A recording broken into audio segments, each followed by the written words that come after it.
Erangel doesn't have much of a backstory. It's a vaguely Soviet, post-apocalyptic, dystopian, abandoned hellhole full of guns and homes to loot. And you and 99 strangers are jumping off of a burning plane right into it. Your parachute will ensure the fall doesn't kill you, but once you're down there, it's you against the island. 99 strangers are on the hunt for you and each other. Every single one of them wants to be the last one standing. Every single one of them wants to win. They loot homes as soon as they land, hunting for weapons and armor, scrounging the map to find anything that could be of use, looking down your sights as you open the door and a guy with a shotgun blasts you in the face. People have always wanted a battle royale video game, but it never happened. First came the original Teen Deathmatch Island Battle Royale. The Japanese book and movie told the story of 42 students dropped on a deserted island and forced to kill each other until only one was left.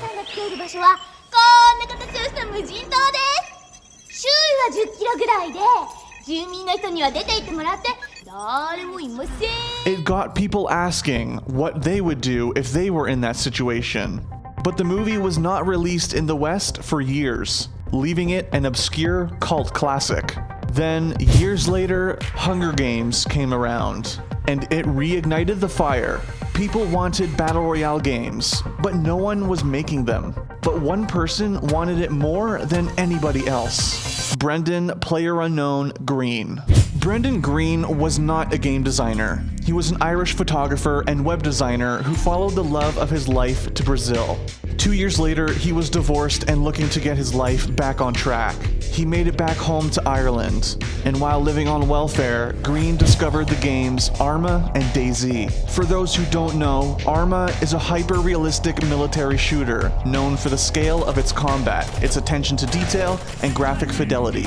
Also known for being the foundation for an incredible number of mods, many of which were spun off of into their own games. DayZ is one of the best-known Arma mods, which use the hyper-realistic combat mechanics to simulate a zombie apocalypse.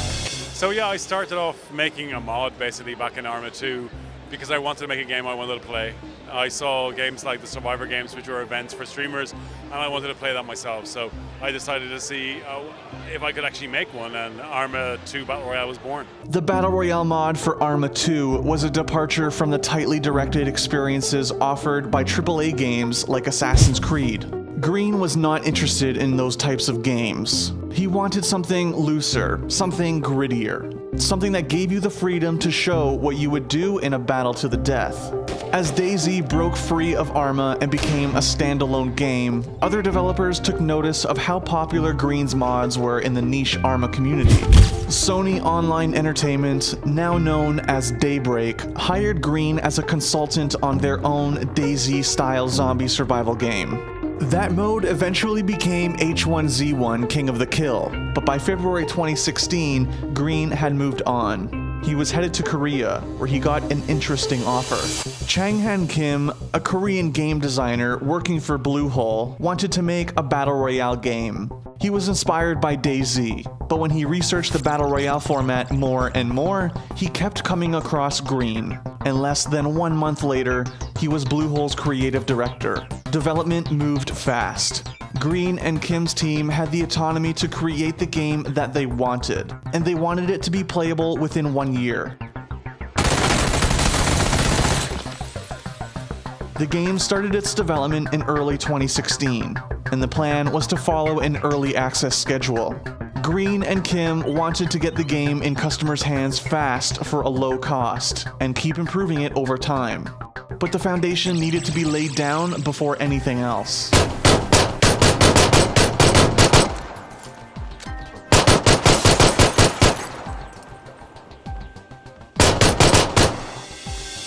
The team made a small game. 1 map, 1 mode, a handful of weapons were added after the launch, but from the day it was released on early access in March 2017 to today, Battlegrounds has been the same game. However, when it first came out, there wasn't quite anything like it. Sure, Green's mods were still out there, but mods are never quite as popular as standalone games. Battlegrounds was a breath of fresh air amidst the high-budget, lavishly produced shooters on the market. It was messy. It was tense.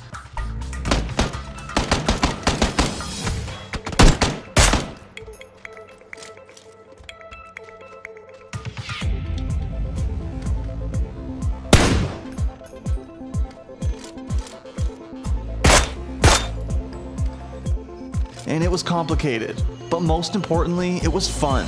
The island is the most important part too. While Green has said that his team is working on more maps, Erangel will always be the most iconic thing about Battlegrounds.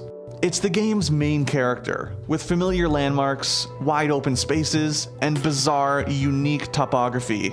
It's not realistic. Swamps, farmland, mountains, and towns all mingle together to make a backdrop that has much of a hand in the action as the players do. And the players came to Battlegrounds fast. For only $20, they got to live the fantasy of surviving the apocalypse. The game's player base grew every week. 10 million rounds of Battlegrounds were played in the game's first 4 months, and it made $11 million in 3 days. By April, it had sold 1 million copies. 1 month later, it was at 2 million. The next month, it hit 4 million. In August, Battlegrounds became the most played game on Steam in terms of concurrent players. By September, it had beaten Dota 2's record of 1.29 million concurrent players.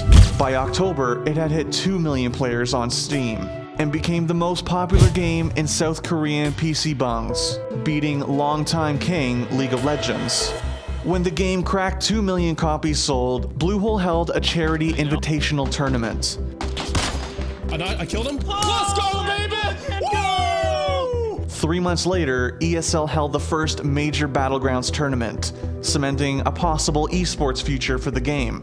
Green told GamesIndustry.biz that he has always envisioned his mods to be a spectator sport someday, and his baby was finally taking its first steps. People still ask if Battlegrounds can be an esport. It has the audience and the player base. The only problem is the logistics. Gathering 100 people for a LAN tournament is not the easiest thing in the world, which might limit it to events like ESL 1s and DreamHacks. But esports is not the only place Battlegrounds is growing. The game is selling more and more copies by the day, and even bigger companies are taking notice. Tencent made a deal to publish the game in China. Facebook cut a streaming deal with Bluehole. Epic Games, who assisted in modifying the Unreal Engine for Battlegrounds, made a Battlegrounds-inspired play mode for their game Fortnite. And Microsoft touted a timed console-exclusive version of Battlegrounds for Xbox One at E3 2017. We can't wait to bring PlayerUnknown's Battlegrounds exclusively to Xbox One later this year, with an update for Xbox One X enhancements shipping with the final version. Battlegrounds' future is bright. There's no sign that the game will stop growing anytime soon, and with imitators starting to crop up, that just gives Battlegrounds more chances to innovate and be better than the competition. Battlegrounds is the beginning of a new video game genre, and no one saw it coming. Thanks for watching. If you want more great content, be sure to hit that subscribe button.